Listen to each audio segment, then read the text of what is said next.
When the Canadian prairies were settled, a large portion of the native grasslands were lost to the development of cities and towns, construction of highways, and the plowing of land for growing crops and other uses. With 74% of Canada's native grasslands now lost forever, preserving what's left is critical. Working with ranchers to help manage the grasslands by using domesticated livestock to graze the land that bison roamed for thousands of years may be able to preserve this precious resource for future generations. Right now, we have a choice. But if we wait until it's gone, there won't be a choice left to make.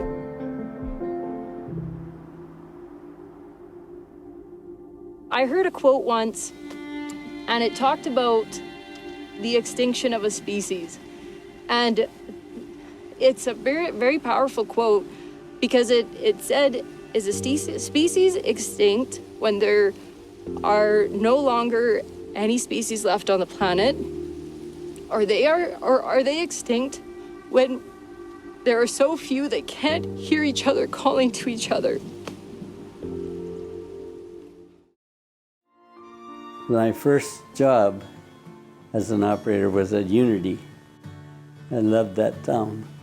Everything I wanted was there. I played ball, I curled, I played hockey. Yeah, and I married a nurse from there.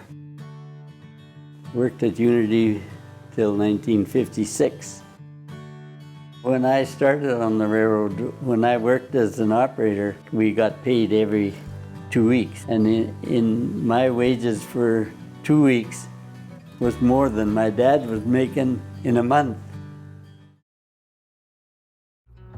The failing opera house is soon sold to an ambitious local named Stan Bailey, who has a vision of bringing new technology and entertainment to the prairies. The Bailey Theater is born.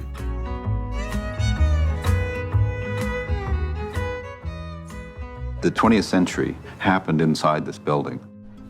Back then, this was it, right? I mean, this was the sort of social, cultural, political center of the community. The Depression, the wars, women's suffrage, everything is here. Extraordinary people like the famous five, Irene Parlby, Nellie McClung, both of them spoke here on suffrage issues, on feminist issues. They all came from Alberta, those women that fought for the right to be people. The Person's Case, which they were famous for winning. We can't lose our knowledge of the past. If we lose our knowledge of what happened here, we don't have the tools to face the future. This is where it all starts. This is where water comes from. It doesn't come from a tap.